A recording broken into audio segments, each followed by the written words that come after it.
It's my second year in the league. You know, there's still a lot to learn. The game's going to continue to slow down for me. You know, and I really got to clean up some of the mistakes that I've made in the past and continue to build on, you know, the direction that I'm going. Yeah, I saw what you did, NFL. I saw the little playoff hype commercial with all these guys at the forefront who ain't proved nearly as much as what Carson Wentz proved. Watson, Mahomes, you had up some good quarterbacks. We're not even going to front. Some of them guys will be elite pretty soon, but none of them had to deal with what Carson Wentz dealt with.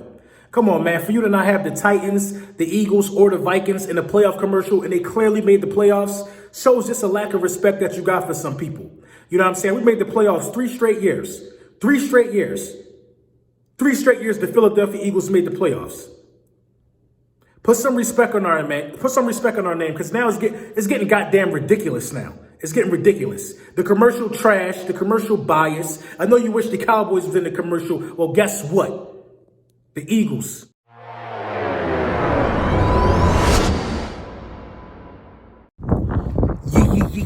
Lil Brunson back at you with the back at you, and I am the best reporter on the Eagles.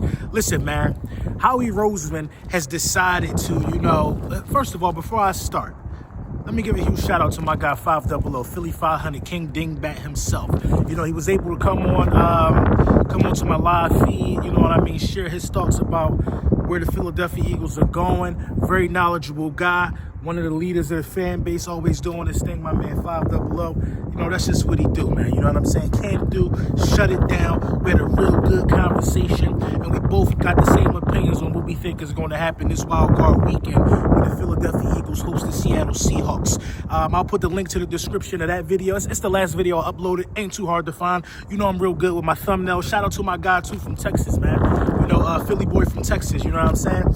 He came through with the nice thumbnail. So, you're going to be able to find it, but I'm still going to throw the link here in the description. Again, salute to my guy, Philly 500. We're going to get a couple more videos together during the course of the playoffs, during the course of the offseason. You know, we're going to do our thing. Because that's what Philly, that's what we do. We stick together. You know what I'm saying?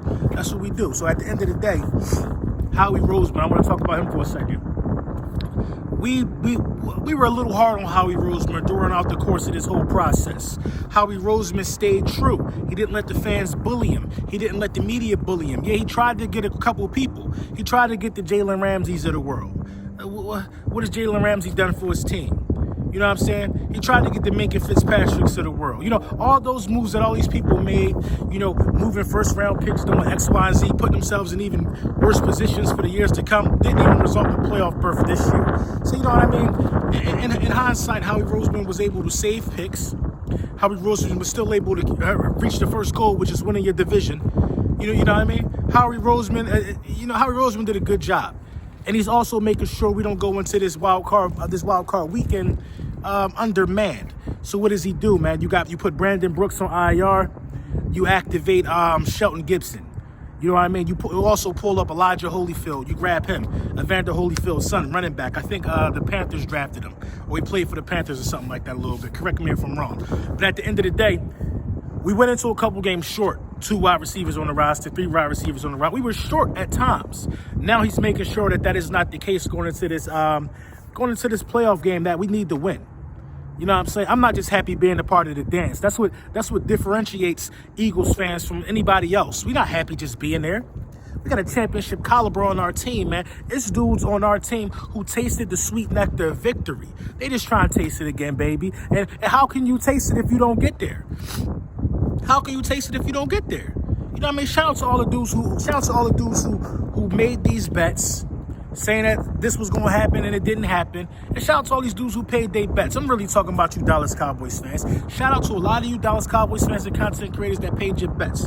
You know what I mean? Even if you talked about the bet, that's kind of paying and you got some type of understanding, established. But shame on the ones who ain't pay their bets. Shame on the ones who ain't pay their bets. You know what I'm saying? Shame on the ones who ain't come correct. You know what I mean? Shame on them. At the end of the day, the Philadelphia Eagles have one mission on Sunday, and that's to go out there and handle business. I'm glad nobody's giving us a chance. We won a Super Bowl when nobody gave us a chance. Nobody gave us a chance 4 weeks in a row to even be in this position. Media manipulation, man. And here we are, man. Here we are. I think the game plan got to be short. The game plan is simple, man, for this one, man. Win at all costs. It's the playoffs, man. It's the playoffs. And the Philadelphia Eagles fans are going to be there, and they're going to be there to, you know, give the team that extra battery in their back. Now, we're not talking about no offseason stuff. We're not talking about no draft placement. That's not none of our business. We're in the postseason. We're fighting for a championship. You know what I mean? And the coaching staff, I think they got their heads on straight. You know, it's just business as usual. You see guys pumping out interviews, guys doing their press conferences. Nothing. The holiday season did not slow the Philadelphia Eagles down. Guys are hungry, man. Guys are hungry. And when you give guys these opportunities like these wide receivers got, these wide receivers are ready to show people on the biggest stages of the world. You know what I'm saying? These wide receivers are proud football players, man. The worst player on the roster is a good player. It's the NFL. So these guys can keep not giving us a chance if they want. They're gonna have to keep eating the egg on their face, man. At some point, they're gonna have to realize I was wrong about Carson Wentz. They're gonna have to eat all that criticism, man. But when is that day gonna come? When are they gonna just grow up and say, I was wrong about Carson Wentz? Every time I turn around, it's a guy saying, oh, I'm not sold yet. He gotta do this, he gotta do that, he gotta show me this. Why Carson Wentz gotta show you all of that stuff? Why he gotta show you all that stuff? Top 10 in passing yards this season. Top 10 in touchdown passes this season. What more do we got to show you? Made it to the playoffs. What more do we got to show you? The special ones are able to be in the top 10 in passing yards and the top 10 in touchdown completions and make the playoffs. You got Jameis Winston, who in the top 10 in both of them carries ain't make the playoffs. So it was, you know what I'm saying? You know what I mean? The mission is very clear when you play in the quarterback position. It's win. It's win. I'll take a quarterback with 1,500 passing yards on the season, and if he go 16-0, give me that. It's not about the stats, man. It's not about the stats. And they're going to confuse you guys and say it's about everything but winning all of a sudden. Carson Wentz went out there and started winning these games, man, and you can't deny that. You know what I'm saying? It's not our fault as Philadelphia Eagles fans and Philadelphia Eagles content creators that we don't have anything bad to talk about. We have no drama. Look at all the things. Look at all the things. We have the Amazon came in the locker room. I can't wait for that to come out. You know what I'm saying? We had film crews in the locker room this season. We had drama from guys like Orlando Scandrick. You know what I mean? This is the most drama-filled Philadelphia Eagles season that I can remember in a long time. And we withstood it. We withstood the test of time. Where everybody was trying to say our quarterback wasn't ready, he went out there and proved he was ready. I mean, the proof is in the pudding sometimes, man. Sometimes you just got to give it up. If other quarterbacks show these attributes that Carson Wentz is showing, I would just give it up. You got to be real with yourself. You know what I mean? He's a franchise quarterback. So therefore, he got a chance against a team like Seattle, who's coming off of the road, who's traveling from the West Coast to the East Coast. You know, they probably be in Philly tomorrow. You know what I mean? Going to a different time zone, going into a hostile territory. It's not easy to come to the link and think you're going to play around with us. It's not easy, man. The Philadelphia Eagles are going to beat the Seattle Seahawks. I mean, how is that unbelievable? How is that unbelievable? The only time they beat us the first time is because, I'm not going to make no excuse, they beat us in the regular season. How is it so far-fetched and unbelievable that the Philadelphia Eagles are going to beat these guys?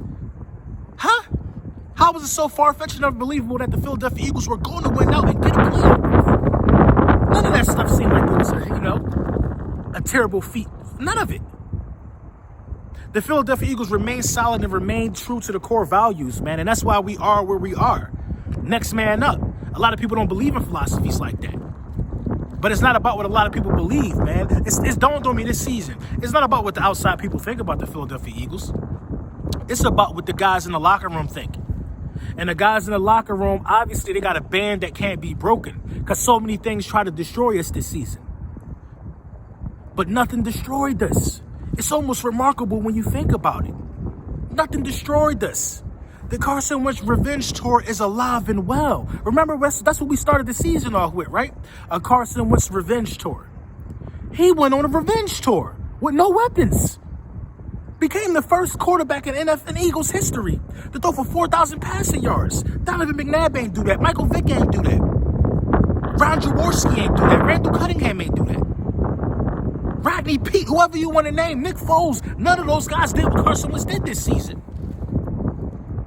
Carson Wentz been proven silently. He ain't been arrogant about it. He just been going out there doing his job. Who's the leader in touchdown passes for a season? Carson Wentz only been 4 years. Pass yards leader. Carson Wentz only been there 4 years. You know what I'm saying? And the seasons where these records were broken, he made sure he carried the Philadelphia Eagles to the playoffs in 2017. Yeah, Nick Foles did that amazing work in the playoffs. But the last 2 times the Philadelphia Eagles won the division, it was because of Carson Wentz. Carson Wentz threw for 33 touchdowns in 2017. Nick Foles came in and looked shaky the first couple games. And we all love Nick. Carson Wentz threw for 4,000 pass yards and got us in the playoffs with lawn chairs out there running routes. No disrespect to them. You know what I'm saying? Carson Wentz did way more than we want to give him credit for. But I understand. This is a prove-it league. But they're going to continue to move the goalposts. After he beat Seattle, well, he only won 1 playoff game. Let's see if he can win another. They're always going to move the goalposts. And that's what's unfair about the National Football League. You know what? It's not even unfair. It's not unfair about the National Football League. That's what's unfair about these guys and the way they critique the Philadelphia Eagles. We're a good football team. No matter we're a good football team. Good football teams make the playoffs 3 years in a row. You hear what I'm saying? Good playoff teams, 3 years in a row. Good football. Who else in the NFC East did that? And when was the last time it was done? Good football teams playing in January. We've been playing in January for 3 straight years. The question mark for us isn't, can we get over the hump? That's not the question for us. We got over the hump. We're always close to getting over the hump. You know what I'm saying? We're always right there. We're always battling and beefing in January. And that's what it takes to get it done. And a lot of people got speculations about the path that we're on. Is this the easiest path to success for the Philadelphia Eagles in terms of seeding and how the whole thing played out? You know, we wanted Seattle first. If you're talking about the path of least resistance, yeah, I'll take Seattle first. I'll take San Francisco too, with a coach who never been in the playoffs and new guys all around him. Jimmy Garoppolo got way more questions to answer than Carson Wentz. You know what I'm saying? The questions that everybody have about Carson Wentz that he's answered, but they still don't want to say he answered these questions. You can ask these same questions about Watson. You can ask these questions about Garoppolo. You know what I'm saying? There's a lot of young guys in here. You can ask these questions about Mahomes. Okay, you won an MVP, so what's next? They want to crown everybody but Carson Wentz. Carson Wentz is going to take the respect. He's going to just simply take the respect. He's not going to talk about it. He's just going to keep showing y'all week in and week out. It don't matter if y'all love us. All that matters is that the city love us. That's what it boiled down to. That's what it shake down to. You know what I'm saying? The Seattle Seahawks, in my opinion, I think they already lost this game. You know, I really truly believe that, that we won this game already. You know what I mean? I'm not trying to count I'm not trying to do that. But I believe that we're going to win this game. Who don't believe that? Wearing these colors is beyond me. The Seattle Seahawks ain't that far apart from us. You know what I'm saying? They ain't that far apart from us, man. Well, listen, we weren't healthy in the beginning of the season. We're still not healthy. We relied on guys who had to come in and step up, and those guys they're getting used to winning now, and that's dangerous. A football team that's getting used to winning, a football team that believes, that is dangerous. I'm trying to tell people, man, it's dangerous, man. It's almost like what the New York Giants did when they came in this thing 9-7, and they won the Super Bowl. They started to believe, and they started to lean on the defense. We don't have to ask the offense to put up 80 points. The defense got all their stars ready. The defense is ready. The defense is set. You know what I'm saying? The front 7 of the Philadelphia Eagles can compete with any offensive line in the playoffs right now. We will make people uncomfortable. Regardless. So while everybody's focusing on Carson Wentz, quietly the defense has been out there shutting running backs down. All pro running backs. They've been shutting down Saquon Barkley's. They've been shutting down Ezekiel Elliott's. What the hell you think gonna happen to Beast Mode? He's not nearly the players as the last 2 guys we played. They don't have a running back. They don't have anybody they can put in the screen game. They have to beat us vertically. They have to challenge us vertically. You know what I'm saying? And I feel like they play right into our hands. Russell Wilson going to try to bootleg and get out of the pocket. We cannot let him break contain. They got to beat us vertically. This is the game for the cornerbacks. They should know what's coming. Beast mode, cancel beast mode out. Beast mode ain't going to get 20 carries in this game because they're going to see how ineffective that the run is. They're going to try to use play action and all that stuff. I'm telling you, man, Russell Wilson, man, probably about to have the worst playoff game of his career, man. Let me know what you think in the comments.